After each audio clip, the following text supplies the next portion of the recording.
Sainte Marie, Maman bon Dieu, pour nous. Saint Michel, tout bon ange bon Dieu, pour nous. Saint Jean-Baptiste et Saint Joseph, priez pour nous, priez pour nous, priez pour nous. Bonjour tous bonnes frères, c'est Mauricien, Mauricienne d'ici et d'ailleurs. Merci encore une fois de nous rejoindre nous dans nos programmes N Saint chaque jour. Dans ce programme-là, nous pourrons l'occasion de faire connaissance un peu avec ban saint qui l'Église invite nous pour célébrer chaque jour et aussi pour demander de prier pour nous et intercéder pour nos familles. Aujourd'hui, le 31 juillet, l'Église invite nous pour célébrer mémoire Saint Ignace de Loyola. Saint Ignace, le patron d'un exercice spirituel, d'une retraite, d'un soldat converti, d'un jeune en quête de vocation, d'un enseignant, d'un protecteur des collèges et universités jésuites, d'un aumônier militaire, d'un directeur spirituel. Et nous profite de l'occasion pour saluer ban Ignace, ban Ignacio, ban Ignacio, ban Ignacia et ban Ignatienne. Nous, en mai 1521, la ville de Pampelune, en Espagne, est assiégée par ban Français. Un jeune noble espagnol, Ignace de Loyola, l'y refusé pour l'y sauver. Il n'a envie de la guerre vaillamment. Une bombe fracasse sur la jambe. Alors, cloué au lit pendant des mois, il demande à ce qu'il t'amène un roman qui raconte un peu des histoires héroïques, des chevaliers. Et ça, c'est pour moi dire, il s'en va un peu sur l'esprit. Et tu t'amènes un livre, vous donne-lui. Mais au lieu de donner un roman, je donne lui un livre sur la vie d'un saint. Et là, tout pour bousculer. Et dans les mêmes, étant pour lire la vie des saints, il peut dire une affaire, il peut dire comme ça, si Saint François d'Assise est capable de faire tout ça là, mais qui ne fait pas moi. Si Saint François d'Assise a pu faire tout cela, pourquoi pas moi? Alors, un soldat qui y était, qui a pu servir dans armes, là, Saint Ignace pouvait être un soldat du Christ. Et il pouvait être fondateur, un ordre le plus influent dans l'histoire, la Compagnie de Jésus, les Jésuites. Saint Ignace fut né en 1491 au Pays basque espagnol, dans une société contre l'honneur, le duel, la noblesse, qui a pu définir l'identité. L'Église, bien qu'il centrale, mais qui a pu affaibli par un abus. C'est aussi l'époque de la Renaissance, les grandes découvertes, et bientôt la réforme protestante. Saint Ignace grandit à Loyola dans une famille noble. Il est formé à la cour, il apprend à manier des armes, et il était toujours un rêve de gloire.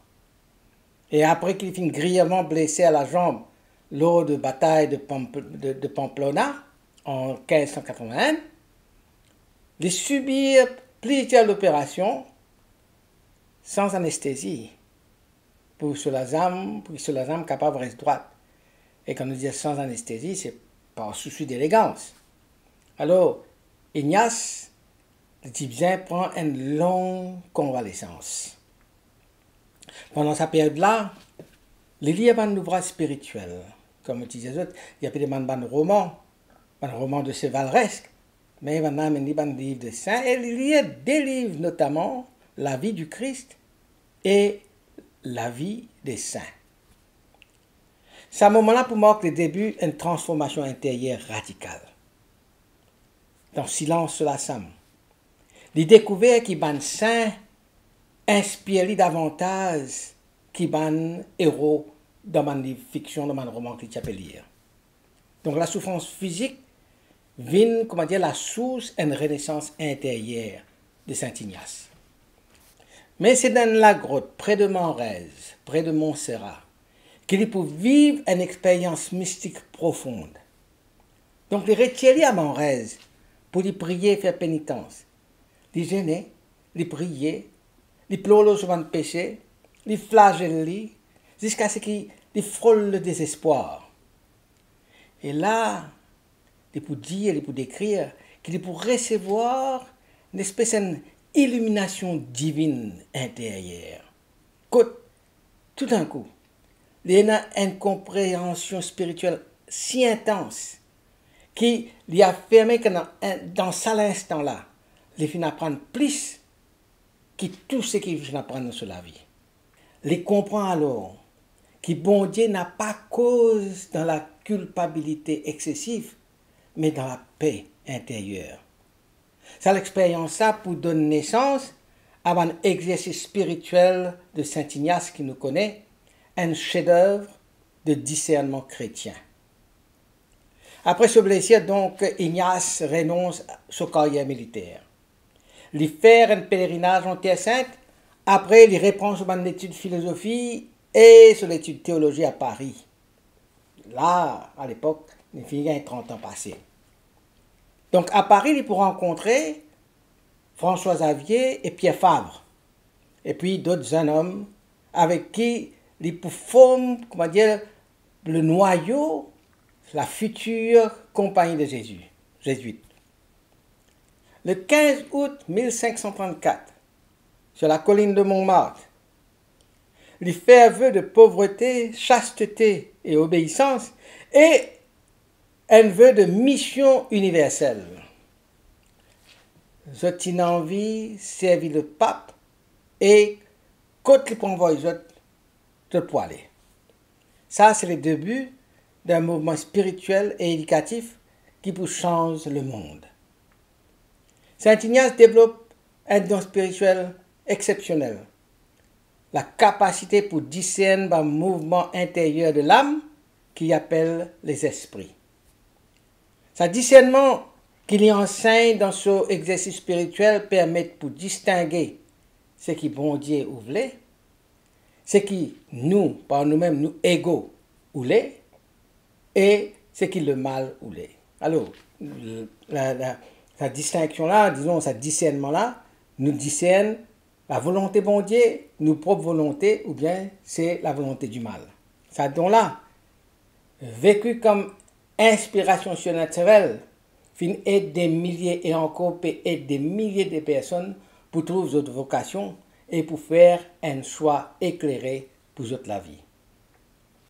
Après son étude à Paris, Saint Ignace rassemble ce petit troupe de compagnons avec François Xavier et Pierre Fabre et ensemble, ils fondent en 1540 la Compagnie de Jésus approuvée par le pape Paul III.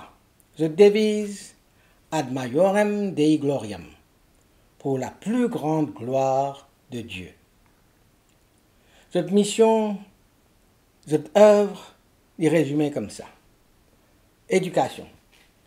Les jésuites fondent l'école, le collège, l'université dans le monde entier.